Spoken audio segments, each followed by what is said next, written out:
आप रोजे से हैं, और सुनो, आप रोजे से हैं और रोज़ा भी रमज़ान के महीने में रख रहे हैं जो फ़र्ज़ है। आप रोजे से हैं, आपके पड़ोस में एक आदमी बीमार है, हॉस्पिटल में एडमिट है, डॉक्टर ने अर्जेंट ब्लड मांगा है, लेकिन उस आदमी का जो आपका पड़ोसी है वो हिंदू है, ईसाई है, यहूदी है, कोई भी है, मुसलमान नहीं है, मान लो इस्लाम को छोड़कर वो दूसरे किसी मजहब का मानने वाला है, मान लो थोड़ी देर के लिए, लेकिन बीमार है और डॉक्टर ने कह दिया कि 1 घंटे के अंदर अंदर अगर मुझे इसके ग्रुप का ब्लड नहीं मिला तो हम इसको नहीं बचा पाएंगे। उसके बेटों का ब्लड ग्रुप उसके ब्लड ग्रुप से अलग है, उसकी बीवी का ब्लड ग्रुप अलग है, और लोगों का ब्लड ग्रुप उसके ग्रुप से अलग है, लेकिन आप मुसलमान हैं, आपका ब्लड ग्रुप उसके ब्लड ग्रुप से मेच खा रहा है और आप 1 बोतल खून दे सकते हैं और उसकी जान बच सकती है। तो ऐसी सूरत में आपको डॉक्टर के पास जाकर 1 बोतल खून देना पड़ेगा, इसलिए कि उसकी जान बचाना इस वक्त जरूरी है, आप उसकी नहीं बचा रहे हैं। कुरान कहता है मन अहयाहा फकअन्नमा अहयन्नास जमीआ, जिसने किसी एक इंसान को बचाया उसने पूरी इंसानियत को बचाया। यहां आप एक हिंदू को या एक ईसाई को नहीं बचा रहे हैं, एक इंसान को बचाकर पूरी कायनात की और पूरी दुनिया की इंसानियत और मानवता को बचा रहे हैं। ऐसे मौके पर आपको ब्लड देना पड़ेगा। सवाल ये पैदा होता है, क्या रोजे की हालत में 1 बोतल खून देना जायज है कि नाजायज है? ये एक अलग मसला है। मेरे भाइयों, आपको रोजा है, बुखार है, लेकिन डॉक्टर ने ब्लड जांच के लिए सैंपल मांगा है, आप रोज़ा नहीं तोड़ना चाहते हैं, तो ऐसी कंडीशन में आप ब्लड जांच के लिए 2, 4, 5 ml ब्लड अगर आपका निकाला जा रहा है तो आप निकलवा सकते हैं, आपका रोज़ा नहीं टूटेगा। सुन लीजिए मसला, अगर 2, 4, 5 ml ब्लड निकलवाने से आपकी जांच के लिए जाना है, ब्लड 2, 4, 5 ml ब्लड निकालने से रोजा नहीं टूटेगा, लेकिन आपको 1 बोतल खून देना है। 1 बोतल खून देने के बाद कमजोरी आना है। कमजोरी जब आती है तो ब्लड निकालने वाले आपके हाथ में पहले एक बॉल पकड़ा देते हैं ताकि खून का सर्कुलेशन बना रहे, और आप ऐसे ऐसे बॉल दबाते रहेंगे और ब्लड निकलता रहेगा, और ब्लड निकालने के बाद 1 बोतल खून देने के बाद फिर आपको 2 बिस्किट, चाय या कोई जूस पिलाया जाता है। ये हर हॉस्पिटल का एक नियम है। लिहाजा ऐसी सूरत में आप रोजे से हैं तो आपका वो ब्लड लेगा नहीं, वो आपको कहेगा कि पहले आप रोजा तोड़िए, कुछ खाइए, क्योंकि ब्लड निकलने से आपको और कमजोरी पैदा हो जाएगी। इस्लाम यहां आपको इजाजत देता है कि एक गैर मुस्लिम की जान बचाने के लिए आपको अगर रोजा तोड़ना पड़ रहा है तो रोजा तोड़ दीजिए। ये रोजे की कज़ा तो बाद में हो जाएगी, लेकिन अगर ये मर गया तो दोबारा जिंदा नहीं हो पाएगा, इसलिए इसको बचाना, रोजा रखने इस वक्त तोड़ देना बेहतर है, उसको बचाना ज्यादा जरूरी है। लिहाजा इस्लाम यहां आपको इजाजत देता है कि गैर मुस्लिम की जान बचाने के लिए रोजा तोड़ दो। इससे बड़ा दर्जा इंसानियत का और क्या होगा। वो सोचें जो मॉब लिंचिंग करके दरख्तों से बांधकर जय श्री राम के नारे लगवाकर जो एक इंसान की जान ले लेते हैं, वो सोचें कि वो किस धर्म के पासदार हैं और किस धर्म की रक्षा कर रहे हैं वो। और वो भी सोचें जो बिना किसी गलती के किसी को पकड़कर अल्लाहू अकबर का नारा लगाकर उसकी गर्दन को काट देते हैं और उड़ा देते हैं और समझते हैं कि हमने बहुत बड़ा जिहाद कर दिया है।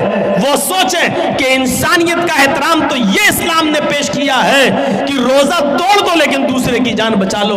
अगर तुम्हारा ब्लड उसके ब्लड से मिल रहा है तो आप ब्लड दो और उस इंसान की जान बचाओ, इसलिए कि इंसानियत को आप बचा रहे हैं, एक इंसान को नहीं बल्कि सारी कायनात के इंसान को आप बचा रहे हैं। यह है इस्लाम का दर्स, यह है इस्लाम की तालीम, यह शिक्षा, यह है इस्लाम का मेरे भाइयों नजरिया।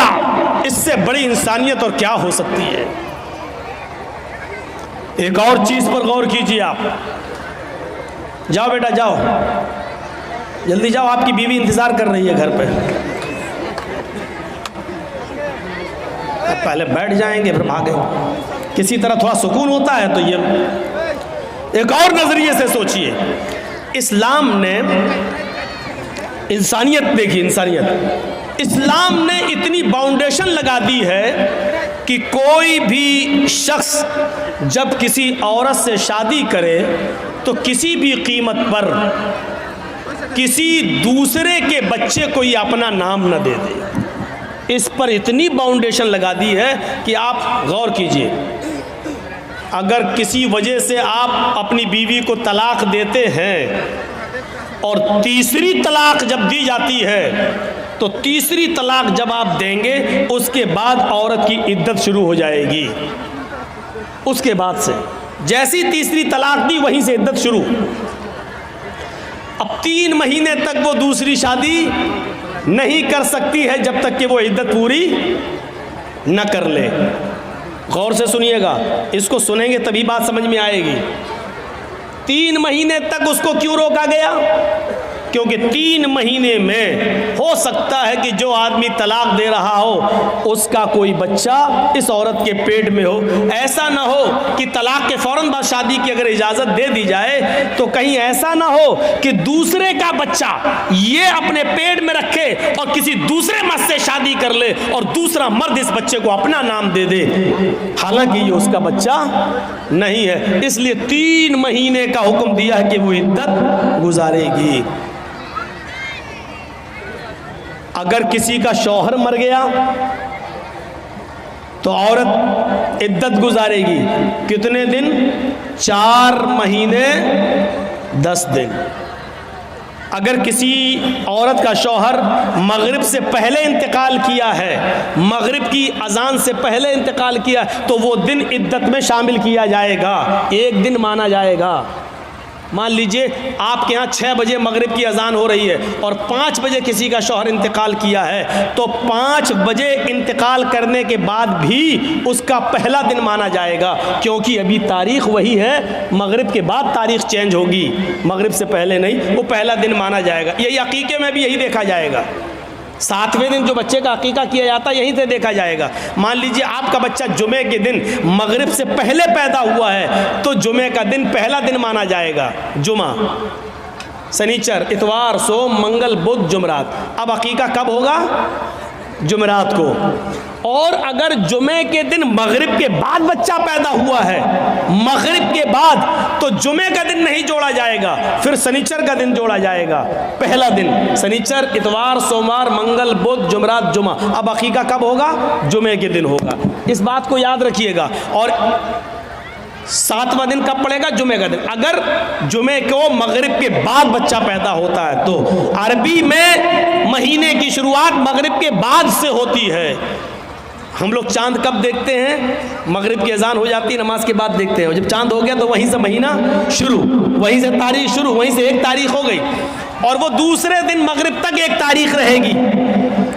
जो शबे कदर में आप रात जागते हैं तो कब जागते हैं? 20वां रोज़ा होता है, मगरिब के बाद 21वीं रात शुरू हो जाती है। आप 21वीं, 23वीं, 25वीं जो रात जागते हैं वो इसी हिसाब से जागते हैं। तो मेरे भाइयों, औरत अगर 5 बजे उसका शौहर ख़त्म हुआ है तो वो पहला दिन माना जाएगा औरत का, 1 दिन। इसके बाद 4 महीने और 10 दिन। ये 4 महीने 10 दिन औरत की इद्दत के दिन क्यों शुमार किए गए आपको मालूम है? ताकि मरे हुए आदमी का हमल इस औरत के पेट में ना हो सकता है कि वो छिपा रही हो, हमल पेट में ना हो। 4 महीने 10 दिन की मुद्दत बहुत हो गई है। अगर उसके पेट में बच्चा होगा तो 4 महीने में इस औरत का पेट थोड़ा बहुत बाहर निकल आएगा, जिससे पता चल सकता है कि इसके पेट में फला आदमी का बच्चा है। अगर है तो जब तक बच्चा पैदा नहीं हो जाता तब तक उसकी इद्दत रहेगी, और अगर नहीं है तो 4 महीने 10 दिन के बाद ये औरत कहीं दूसरा निकाह करना चाहे तो कर सकती है, ताकि किसी दूसरे आदमी का, इस मरे हुए आदमी का बच्चा किसी दूसरे आदमी का नाम ना पा जाए। ये इस्लाम ने एक बाउंडेशन लगा दी है। बाउंडेशन, बहुत सख्ती है इस मामले में। हाँ, खुला का मामला थोड़ा सा अलग है। एक चीज़ होती है मर्द तलाक देना नहीं चाहता, औरत तलाक लेने पर मुसिर है, नहीं हमें तलाक चाहिए, हमें नहीं रहना है तेरे पास। मान लीजिए बहुत सा शराबी जुआरी आदमी है, औरत नहीं रहना चाहती है और आदमी उसको तलाक नहीं देना चाहता, नहीं हम नहीं देंगे। ऐसी सूरत में औरत खुला लेती है। खुला ये होता है कि काजी को बिठाएगी या 4-5 आदमी को बिठाएगी और कहेगी कि मुझे इसके साथ नहीं रहना है, आप लोग गवाह रहिए, मैं खुला ले रही हूँ, ये तलाक नहीं दे रहा है। लिहाजा वो काजी निकाह फिस्क कर देगा और वो औरत अब आज़ाद हो गई। आदमी चाहे तलाक दे या न दे, औरत खुला ले ली है, अब ये आजाद हो चुकी है, लेकिन इसके बावजूद उसको 1 पीरियड, एक हैज तक रुकना पड़ेगा। वो दूसरी शादी नहीं कर सकती है जब तक कि उसको एक पीरियड नहीं आ जाता है। एक पीरियड का मतलब उसको, औरत को जो हर महीने जो हर औरत को जो खून ब्लड आता है, एक पीरियड, जब तक वो पीरियड नहीं आ जाता तब तक वो दूसरा निकाह नहीं करेगी, और पीरियड आने के बाद फिर वो दूसरा निकाह कर सकती है। पीरियड आने का मतलब यह है कि वो हामिला नहीं है, यानी जिस आदमी से उसने खुला लिया है उसका बच्चा इसके पेट में नहीं पल रहा है। अब सोचिए इस्लाम ने कितनी बाउंडेशन लगाई है कि आपके पेट में पलने वाले बच्चे को उसके असली बाप का नाम मिले। वो बच्चा जब बाहर आए तो अपनी निस्बत अपने असली बाप की तरफ कर सके। कितनी हिफाजत की है इस्लाम ने नस्ल की, और नस्ल को पाकीज़ा बनाने की कितनी हिफाजत की है। लेकिन इसके बावजूद इस्लाम यह भी कहता है अगर खुदा न खास्ता किसी औरत के पेट में हराम औलाद पल रही है, जिना की पैदावार है, और उसने इकरार भी कर लिया है कि हराम औलाद है, वो कह भी रही है कि फला आदमी से मेरा साथ संबंध बन चुका था और उसका हमल मेरे पेट में है, तो इस्लाम इंसानियत का वो दर्स देता है कि हराम औलाद होने के बावजूद अगर किसी औरत के पेट में पल रही है तो पेट में बच्चे को मारा नहीं जा सकता है। अगर इस्लामी कानून कहीं है और जिनाकार की सजा पत्थरों से मार डालना है, लेकिन अगर वहां यह पता चल जाए कि इस औरत के पेट में बच्चा है, अगरचे नाजायज है, अगरचे हराम है, तो इस्लामी मुल्क भी उस औरत को सजा नहीं दे सकता जब तक कि बच्चा पैदा ना हो जाए, क्योंकि गलती उसकी मां की है, उस बच्चे की नहीं जो पेट में पल रहा है। गौर कीजिए, इस्लाम हराम औलाद को भी मारने की इजाजत नहीं देता है। जो औरतें अपने पेट में हलाल बच्चों को गिरा देती हैं उनको अपने बारे में सोचना चाहिए। कल क़यामत के दिन ये बच्चा जिसको तुमने गिराया है अपने पेट से, क़यामत के दिन ये बच्चा अपने माँ की पिस्तान और अपने माँ की छातियों से लटका हुआ आएगा। जा यौमल क़यामती व मुअल्लकुम बैन सदियहा, वो बच्चा क़यामत के दिन इस हाल में आएगा कि मुअल्लकुम बैन सदियहा, अपने माँ की दोनों पिस्तान से लटका हुआ होगा, अपनी माँ की पिस्तान से दूध चूस रहा होगा, और अल्लाह कहेगा आए इस माँ की पिस्तान से दूध चूसने वाले बच्चे, क्या तेरी कोई शिकायत है? क्या तू कुछ बोलना चाहता है? क्या तुझे अपने रब से कुछ कहना है? अल्लाह उसको जबान देगा। वो छोटा सा बच्चा जो अपने माँ की पिस्तान से दूध चूस रहा होगा, अपनी जबान हटाएगा, अपना मुंह हटाएगा, यकूल, और अल्लाह से शिकायत करेगा, या रब्बी हाज़िही उम्मी क़दलतनी, अल्लाह ये मेरी माँ है जिसका दूध मैं पी रहा हूँ, जिसकी पिस्तान से मैं लटका हुआ हूँ। अल्लाह ये मेरी माँ है जिसने दुनिया में मुझे मार डाला था। अल्लाह ये मेरी माँ है जिसने दुनिया में मुझे कत्ल कर दिया था।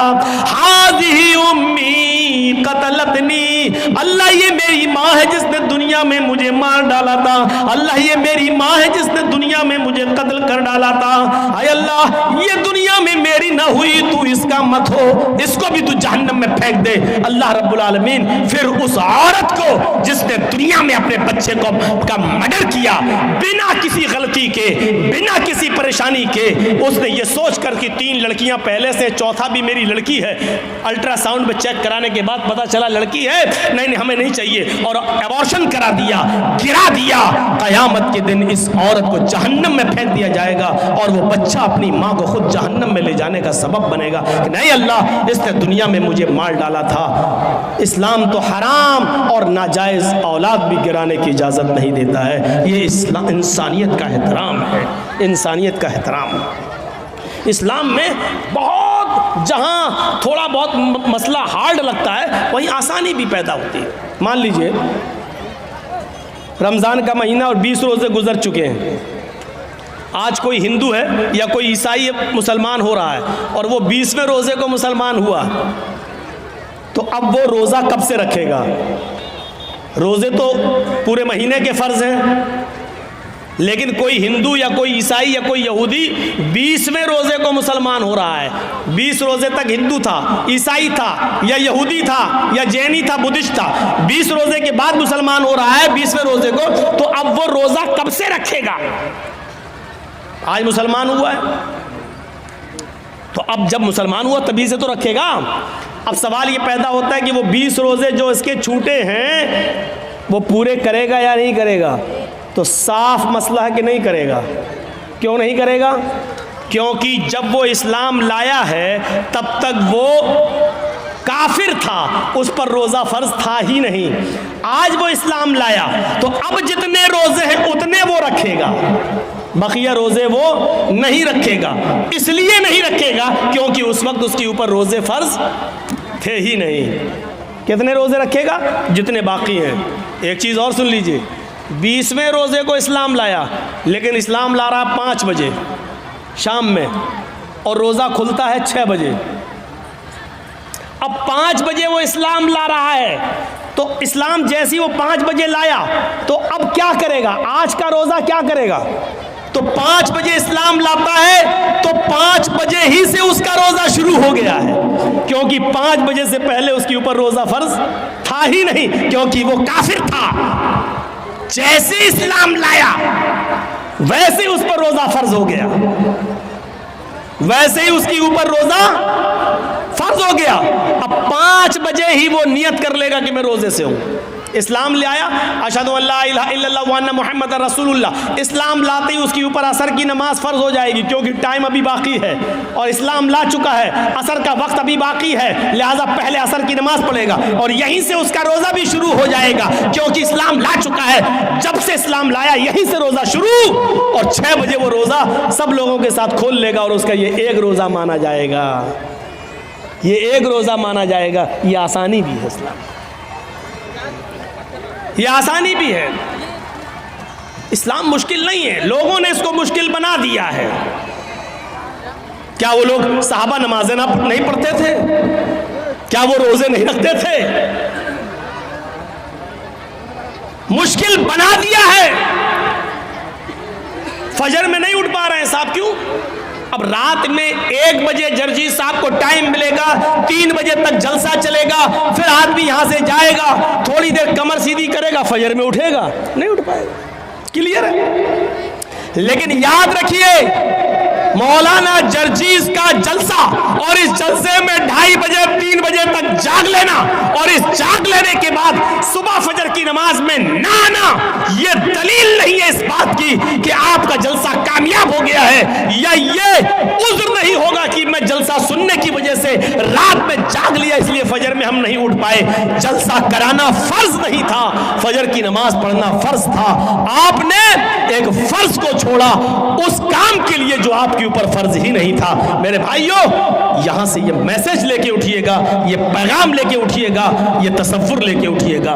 तो इंसानियत ये होती है, इंसानियत। तो या अय्युहन्नास इन्ना खलकनाकुम मिन ज़करिन व उन्सा व जअलनाकुम शुऊबन व क़बाइल लितारफू, तुमको हमने एक मर्द और एक औरत से पैदा किया है, तुम सब आपस में भाई हो, तुम आपस में एक ही बाप के और एक ही माँ के बेटे हो, तुम्हारा बाप एक है, तुम्हारी माँ एक है।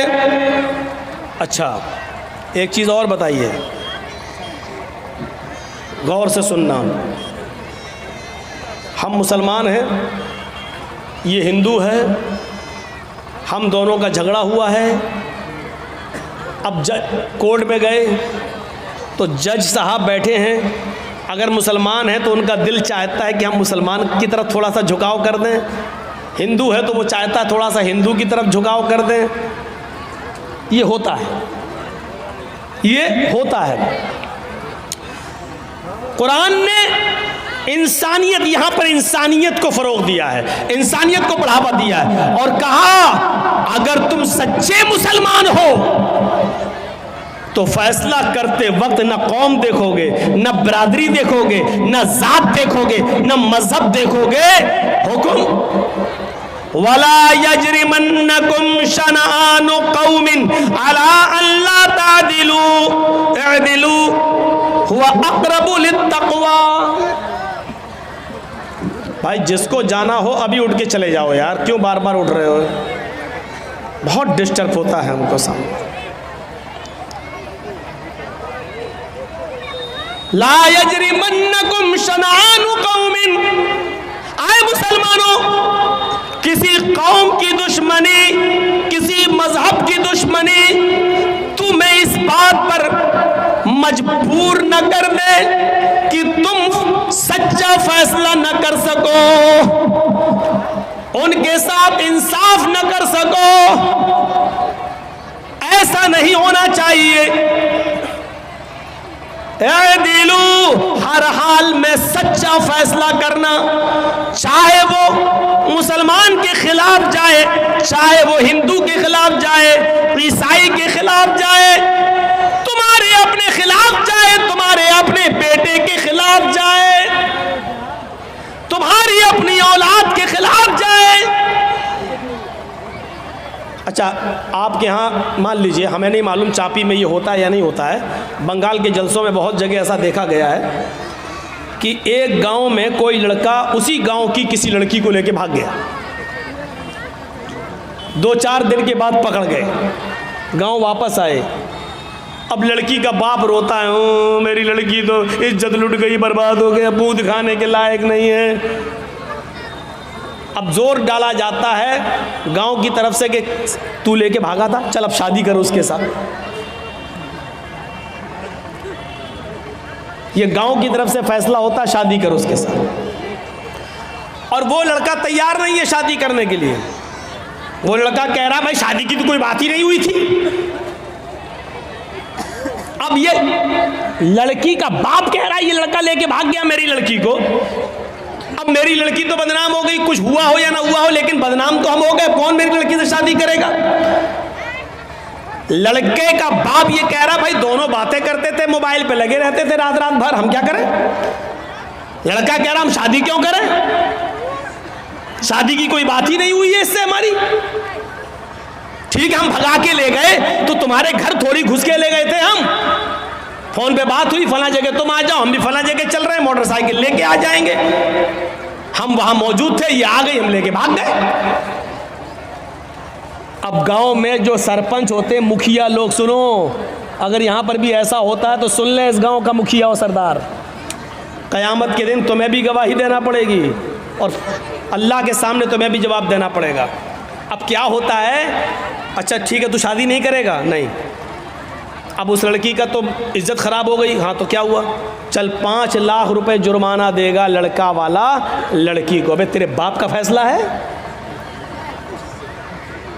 गांव के मुखिया, सरदार या सरपंच या पंचायत में जो लोग बैठकर ये फैसला करते हैं, ये सब रॉन्ग है, कुरान और हदीस के खिलाफ फैसला कर रहे हैं। दुनिया में 5 लाख 4 लाख रुपया दिलवा सकते हो, लेकिन क़यामत के दिन अपने आप को बचा नहीं सकते हो इस फैसले से। सवाल यह पैदा हुआ है कि लड़का भागा तो लड़की भी तो भागी, फिर जुर्माना सिर्फ लड़के पर क्यों आयद हो रहा है? और लड़के का पैसा 4 लाख 5 लाख रुपए आप लड़की को और उसके बाप को दिला देते हैं, ये कहां की इंसानियत है? जबकि कुरान ये कह रहा है अज़्ज़ानियतु वज़्ज़ानी फजलिदू कुल्ल वाहिदतिन मिनहुमा मियता जल्दा। जिना करने की, बदकारी की शुरुआत लड़के की तरफ से पहले नहीं, लड़की की तरफ से पहले होती है। भागने और भगाने की शुरुआत लड़के की तरफ से नहीं, लड़की की तरफ से पहले होती है। ये सुई है, ये धागा है, जर्जी साहब सुई में धागा डाल रहे हैं, लेकिन सुई को हम ऐसे हटा देते हैं, धागा जा ही नहीं सकता है। जब सुई अपनी जगह पर खड़ी है, टस से मस नहीं हो रही है, तब धागा उस सुई के अंदर चला जाएगा। ये साफ सरी दलील है, अगर लड़की अपने आप को बचाए तो लड़का कभी उसके साथ जिना कर ही नहीं सकता। मौलवी जर्जीस की बात इंडियन कानून के खिलाफ है, लेकिन कुरान और हदीस की रोशनी में है। जिना की शुरुआत अगर लड़की भागने के लिए तैयारी ना हो तो लड़का भगा ही नहीं सकता है, लड़की भागती नहीं। सवाल है साहब, मेरा लड़का, तुम्हारा लड़का मेरी लड़की भगा के ले गया, तू तो 18 साल तक पालता रहा, फिर तू अपनी अलमारी भी नहीं बचा सका, वो पैसा भी लेके भाग गई और सोना भी लेके चली गई, जेवर भी लेके चली गई। जब तू अपनी लड़की पर इतना कंट्रोल नहीं कर सका तो जुर्माना लड़के वालों पर लगाते हैं, और ये फैसला पंचायत करती है, गांव की सरपंच करता है, मुखिया करता है, सरदार करता है, ये फैसला जो कुरान और हदीस के खिलाफ है। शादी हो सकती है या नहीं वो एक अलग मसला है, वो अलग जाने दीजिए। सवाल यह है क्या जुर्माना लड़के ही के ऊपर आयत होगा, जबकि भागने में दोनों ने बराबर की भागीदारी ली है। कोई लड़का जबरदस्ती घर में घुसकर लेकर तो नहीं गया था, आपकी लड़की भी घर से निकली, लड़का भी निकला, दोनों निकले, एक हफ्ता गायब रहे फिर आए, वो एक अलग मसला है। लिहाजा जुर्माना आयद होना चाहिए तो दोनों पर होना चाहिए, कोड़े पड़ना चाहिए तो दोनों पे पड़ना चाहिए, संसार होना चाहिए तो दोनों को होना चाहिए, अगर सजा मिलनी चाहिए तो दोनों को बराबर मिलनी चाहिए। आप यहाँ लड़के पर 5 लाख 2 लाख 3 लाख का जुर्माना लगाकर आप सजा नहीं दे रहे हैं, बल्कि लड़के से लड़की को अवार्ड दिलवा रहे हैं, इनाम दिलवा रहे हैं। अब गांव की और दूसरी लड़कियों को ये उत्साहन मिल रहा है कि हम भाग रहे हैं, अगर शादी होगी तब भी ठीक, और नहीं होगी तो 5 लाख रुपया में वैसे भी मिल जाएगा। इस 5 लाख रुपए में तो हम दूसरी शादी भी किसी और से अच्छी तरीके से कर सकते हैं। सुन लो, इस जुर्माने पर जिन लड़कियों के हौसले बढ़ते हैं उनका गुनाह भी इन पंचायतों के सर पे रखा जाएगा।